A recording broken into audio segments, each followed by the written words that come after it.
नमस्कार साथियों, कुंजल क्लासेज में आपका हार्दिक स्वागत और हार्दिक अभिनंदन करती हूँ। तो आज हम बात करेंगे कि जल्दी से रीट क्लियर कैसे हो, इसकी रणनीतियाँ क्या होनी चाहिए, कौन कौन से तरीके हमें अपनाने चाहिए जिससे हमें 2 महीने में रीट मेंस क्रैक कर सकते हैं। तो वो रीतियाँ हम बताएंगे कि कौन कौन सी है ना। तो सबसे पहले आपको सिलेबस का एनालिसिस करना है। सबसे पहले अपने सिलेबस का एनालिसिस करना है ना। उसको अच्छे से क्लियर कर लेना आपको, यानी सिलेबस का हर पॉइंट आपको याद होना चाहिए कि मेरे रीट मेंस के सिलेबस में कौन कौन से टॉपिक है ना। ये आपको क्लियर होना चाहिए।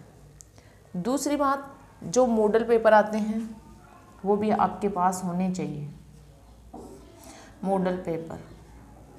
तीसरा जो इम्पोर्टेंट टॉपिक है वो है पुराने पेपर। पुराने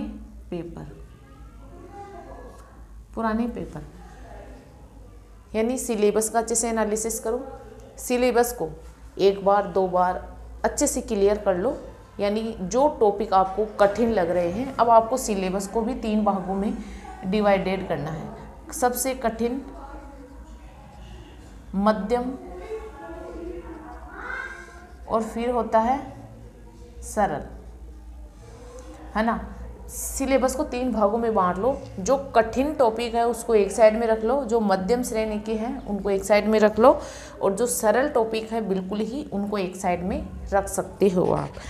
ऐसे करने से क्या होगा कि जो सरल है तो उनको आप कम से कम पढ़ो, जो मध्यम कैटेगरी के हैं उनको आप थोड़ा सा समय दीजिए, और जो बहुत कठिन है आप उनको बहुत ज़्यादा समय दीजिए। यानी जब भी आप राउंड मारो सिलेबस में पढ़ने के लिए तो आप कठिन टॉपिक को ज़्यादा से ज़्यादा बार पढ़ने की कोशिश करो, ठीक है।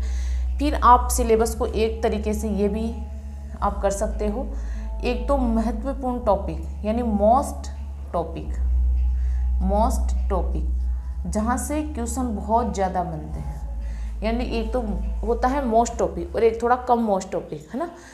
तो जो मोस्ट टॉपिक है जहाँ से क्वेश्चन हर बार बहुत ज़्यादा बनते हैं, उस टॉपिक को आप बहुत ज़्यादा पढ़ो। उसको तो अच्छे से घोल के पी जाओ। जैसे आप कॉफ़ी पीते हो, चाय पीते हो, दूध पीते हो, वैसे घोल के पी जाओ उसको। तो उस टॉपिक को तो बहुत अच्छे से क्लियर कर लो, क्योंकि जहाँ से क्वेश्चन हमेशा बनते हैं। अब आपको कैसे पता चलेगा कि इस टॉपिक से क्वेश्चन हर बार बनता है और ये मोस्ट टॉपिक है? वो चलेगा आपको पुराने पेपरों से। इसीलिए मैं बोलती हूँ कि पुराने पेपरों का आपको बार बार विश्लेषण करना है। बार बार जितने भी पुराने पेपर का मतलब ये नहीं है कि रीट के ही हो, है ना। जो रीट में जो टॉपिक है उन टॉपिक, चाहे वो RS में आओ, चाहे IAS में आओ, चाहे आपके SI भर्ती में आओ, चाहे आपकी LDC में हो, किसी भी वैकेंसी में अगर जैसे कोई भी टॉपिक रीट में है तो उस टॉपिक से कितने क्वेश्चन बने हुई हैं पिछले एग्जामों में, ये आपको नॉलेज होना चाहिए। इसलिए मैं बोलती हूँ कि पुराने पेपरों की जो मार्केट में बुक मिलती है वो आपके पास होनी चाहिए, है ना। फिर है मॉडल पेपर। तो मॉडल पेपर की आपके पास 10 मॉडल पेपरों की, 20 की, 25 की जो बुक आती है मार्केट में अवेलेबल है, वो आप खरीद सकते हो। इससे भी आपको अपना स्कोर का पता चलता है कि हाँ मैं कौन सी डायरेक्शन में हूँ, यानी मैं कितना परसेंटेज हासिल कर सकता हूँ। यानी 30% बन रही है मेरी, 50 बन रही है या 90 बन रही है, वो आपको इससे ही मॉडल पेपर से ही पता चलता है। इसीलिए मैं आपसे बार बार यही कहती हूँ कि आपको रीट को 2 महीने में क्लियर कैसे करें, रीट को जल्दी से पास करने की रणनीतियाँ क्या होनी चाहिए। एक है स्मार्ट स्टडी, यानी सिलेबस, मॉडल पेपर, पुराने पेपर, ये तो आपके पास होने चाहिए। फिर है आपके पास स्मार्ट स्टडी। क्या है? Smart study.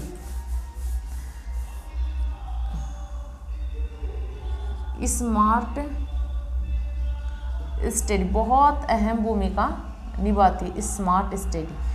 फिर है शॉर्ट नोट्स।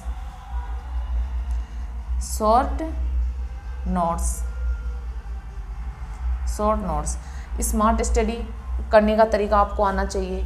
शॉर्ट नोट्स कैसे बनाते हैं, शॉर्ट नोट्स कैसे यूज करते हैं, कैसे पढ़ते हैं, ये तरीका आपको आना चाहिए। क्योंकि स्मार्ट स्टडी तो सब करते हैं, है ना, लेकिन स्मार्ट स्टडी वो होती है जो इम्पोर्टेंट टॉपिक है, जहाँ से क्वेश्चन बहुत ज़्यादा बनते हैं, उस टॉपिक को अच्छे से क्लियर कर लेना। जहाँ से क्वेश्चन बहुत कम बनते हैं या नहीं बनते हैं, उस टॉपिक को नज़रअंदाज करना, है ना। शॉर्ट नोट्स ये होते हैं कि हमें कोई भी जैसे टॉपिक है तो उसकी एक बैकग्राउंड बनाना, आउटलाइन बनाना। क्योंकि जैसे मैं पढ़ रही हूँ शैक्षिक प्रबंधन, है ना, मैं ये टॉपिक पढ़ रही हूँ शैक्षिक प्रबंधन, तो मुझे इसकी आउटलाइन याद होनी चाहिए। या शिक्षा मनोविज्ञान में मैं अधिगम पढ़ रही हूँ तो मुझे इसकी आउटलाइन याद होनी चाहिए कि अधिगम का अर्थ क्या होता है, अधिगम के प्रकार कितने होते हैं, कौन कौन से सिद्धांत है, अधिगम अंतरण कितने प्रकार का होता है, इसकी विशेषताएं क्या है, महत्व क्या है ना। तो ये आउटलाइन, पहले आउटलाइन बनाना बहुत ज़रूरी है। अगर आप जैसे कोई घर बना रहे हो तो उसका नक्शा बनाओगे तो ही तो आप बना पाओगे कि हाँ इसमें इतने रूम बनेंगे, ये गेस्ट रूम होगा, ये किचन होगी, ये लेट बाथ होंगे, है ना, ये चौक होगा, ये बरामदा होगा। क्यों, ये एक आप मैप तैयार करोगे तभी तो आपको पता चलेगा। तो उसी प्रकार आपको जैसे अधिगम पढ़ रहे हो या अभिप्रेरणा पढ़ रहे हो तो हर चीज़ की आउटलाइन बेहद ज़रूरी है और वो आपको सिलेक्टेड करवाने में बहुत अहम रोल निभाती है। इसलिए आउटलाइन बहुत ज़रूरी है।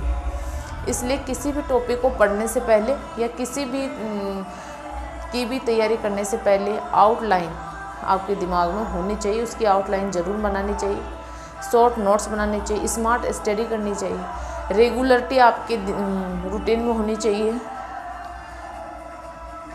तब ही आप सफल हो सकते हो।